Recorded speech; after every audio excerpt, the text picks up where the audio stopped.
Bonjour à tous, le deuxième jour de la troisième semaine du Homer. Troisième semaine, c'est le Tiferet, l'harmonie, la compassion, la miséricorde. Puis le deuxième jour de la troisième semaine, c'est la Gvura, la rigueur. Comme nous avons expliqué dans le jour précédent, que la Tiferet, cette harmonie s'exprime dans le Rachamim, dans la miséricorde. Dans la miséricorde, lorsque quelqu'un est dans le besoin, qu'on va aller l'aider. Eh bien, à la suite de ça, il y a la Gvura aussi. À la suite du chesed, de la bonté qu'on fait, il y a la Gvura, la rigueur. C'est quoi cette rigueur?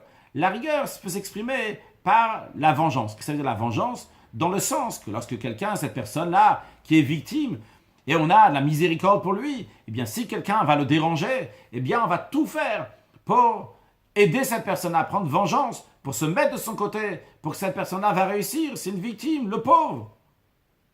Comme d'ailleurs, c'est ce qu'il y a l'explication aussi, qui a écrit Lasot Nekama Bagoyim, qu'Hachem va faire vengeance dans les nations. Il s'agit des nations qui ont fait du mal au peuple juif pendant l'exil. Lorsque Mashiach va venir, eh bien Hachem va prendre vengeance à ces Goïm, aussi bien de ceux qui sont là aujourd'hui qui font du mal, aussi donc ceux qui étaient à l'époque qui font du mal au peuple juif.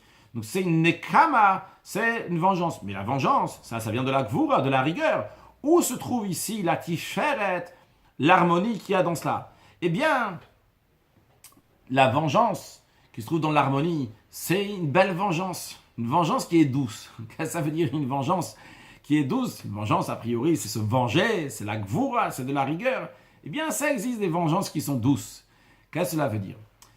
Des fois, on a un conflit avec un membre de la famille. On a un conflit avec un autre juif. Quelqu'un qui est de ton même peuple. Quelqu'un que tu veux pas qu'il va avoir une vengeance, chas de shalom. Dieu va l'exterminer. Jamais de la vie, chas de shalom. C'est un frère, c'est un ami, mais on n'est pas d'accord. Des fois, on n'est pas d'accord pendant des années et des années. Mais ça arrive le jour de vengeance. C'est quoi la meilleure vengeance qu'il peut y avoir? C'est lorsque l'autre va dire « Ah, t'as raison, c'est vrai. » On va prendre un exemple. Je ne sais pas si c'est un bon exemple, je ne l'ai pas lu, mais imaginons. Sûrement, c'est quelque chose de toute façon qui va arriver. Les chassidim, lorsqu'ils ont commencé à enseigner la chassidoute, il y avait beaucoup qui étaient contre la chassidoute. Évidemment, les chassidim n'ont jamais prié que Dieu en préserve, qu'il arrive du mal à qui que ce soit. C'est pour ça qu'ils sont appelés chassidim, langage de chesed, de bonté. Mais qu'est-ce qu'ils sont impatients les chassidim? Que tout le monde va réaliser qu'il faut étudier la chassidoute, qu'il faut étudier la philosophie chassidique en général, la philosophie chassidique Chabad en particulier, dans le Tanya, dans le Sichot du Rabbi, etc. Et là, certains disent « Ah, non, c'est pas pour nous, il faut pas, etc. » C'est quoi la meilleure vengeance qu'il peut y avoir? C'est une vengeance qui est douce. Quoi, cette douceur qu'il y a là? C'est que ces personnes-là même, eux aussi, dorénavant, vont comprendre. Ils vont dire, waouh, c'est extraordinaire, bien sûr. On doit tuer Chassidut, on avait les yeux fermés jusqu'à présent, on n'avait pas compris, on n'avait pas réalisé la grandeur qu'il y a dans ça. De même, par exemple, les Miftsaïm, le Rabbi a lancé des campagnes de mitzvot, d'aller vers d'autres juifs, d'aller leur mettre des tefilin, d'aller les influencer d'étudier la Torah, etc. Pendant des années, beaucoup ont dit non, ça c'est pas des choses que le judaïsme a demandé de faire, et c'est vrai que c'était pas vu dans le passé. Le Rabbi a toujours dit, c'est comme ça qu'il faut se comporter. C'est quoi la plus grande douceur, la vengeance la plus douce? C'est quoi? C'est quand tout le monde commence à faire exactement la même chose. Donc c'est une très grande réussite, mais c'est une vengeance qui est douce, qui est pas méchante, chas de shalom. Donc quand on a un conflit avec quelqu'un, avec un ami, quelqu'un qui fait de notre peuple, eh bien, ça c'est la meilleure vengeance. Et ça donc c'est la gvura, la vengeance chez Beti Feret. Ça s'appelle la douce vengeance. Alors de la même manière aussi en ce qui nous concerne, dans notre service de Dieu, entre nous et Dieu, il y a aussi cette vengeance qui est douce. Qu'est-ce que cela veut dire? Nous avons expliqué dans le premier jour hier que la Tiferet amène la rachamim, la miséricorde sur l'âme. L'âme divine qui a voyagé de tellement haut pour venir dans le corps de l'être humain et que des fois on ne fait pas la mission, eh bien c'est bouleversant, ça fait énormément de peine et on se dit je vais me motiver à étudier la Torah, à accomplir les mitzvot, etc. Et d'ailleurs puisqu'on est dans le jour de Gvura chez Beti Feret, cette miséricorde amène aussi dans la Gvura, dans le côté négatif, dans le sens, dans la crainte de Dieu, dans la rigueur, dans la crainte de Dieu, aussi de s'éloigner de tout ce qu'il ne faut pas s'éloigner pour avoir miséricorde de l'âme.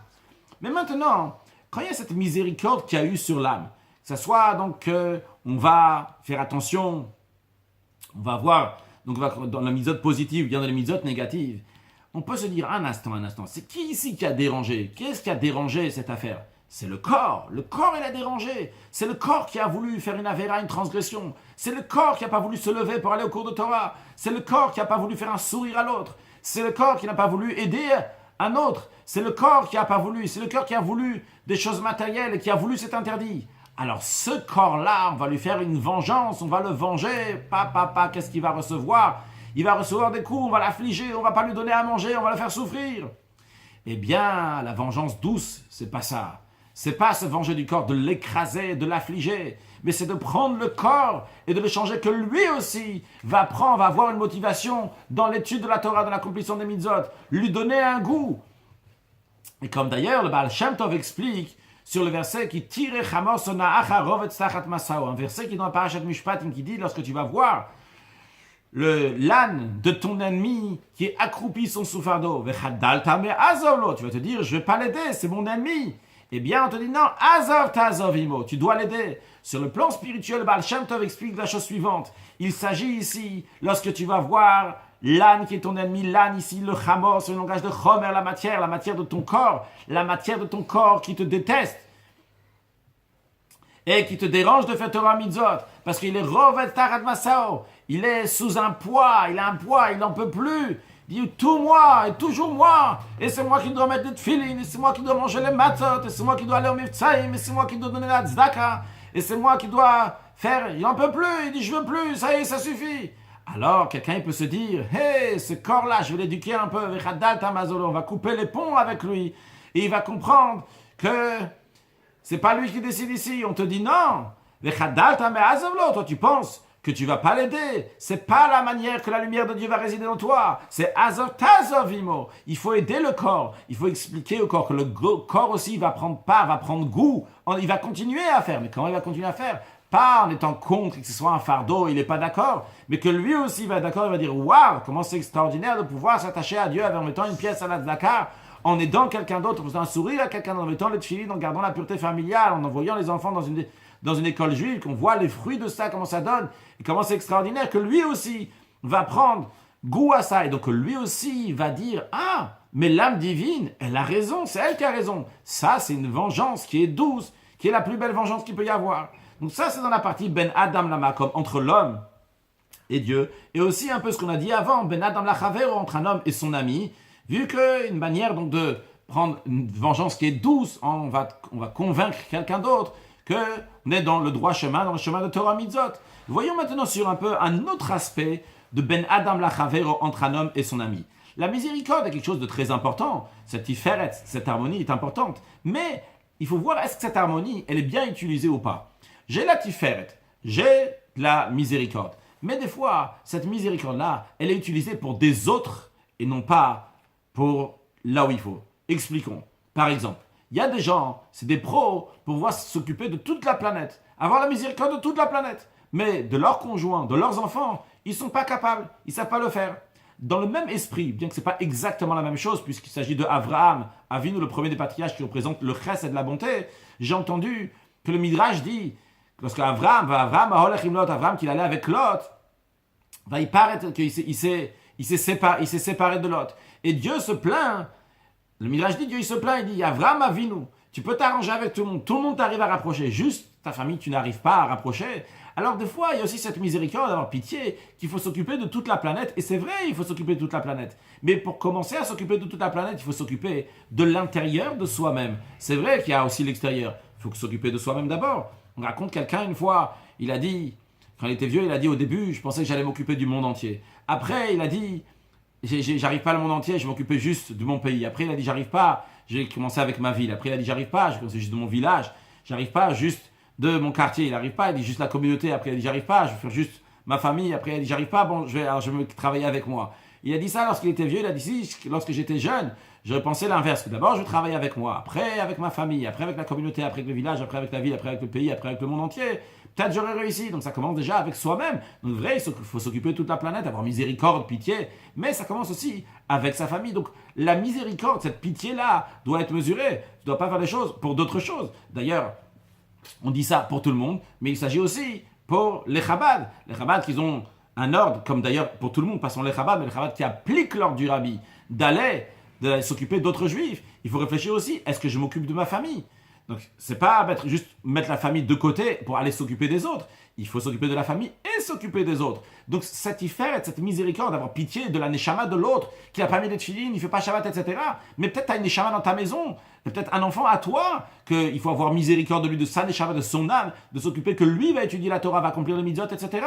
Donc, la miséricorde doit être avec gvoura, avec rigueur, ça doit être discipliné, cette miséricorde, de voir où la mettre. D'un autre côté, il peut y avoir exactement le sens inverse. Quelqu'un qui dit non, pas du tout.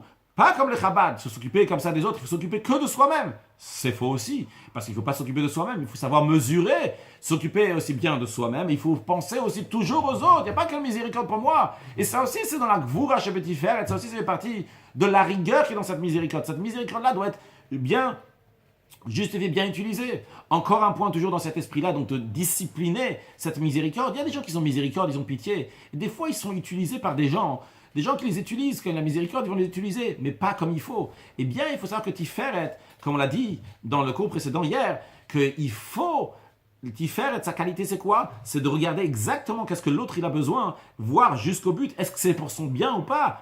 Tiferet, c'est pas juste donner à avoir miséricorde, c'est miséricorde qui est basée sur une très belle compréhension, qui a un équilibre.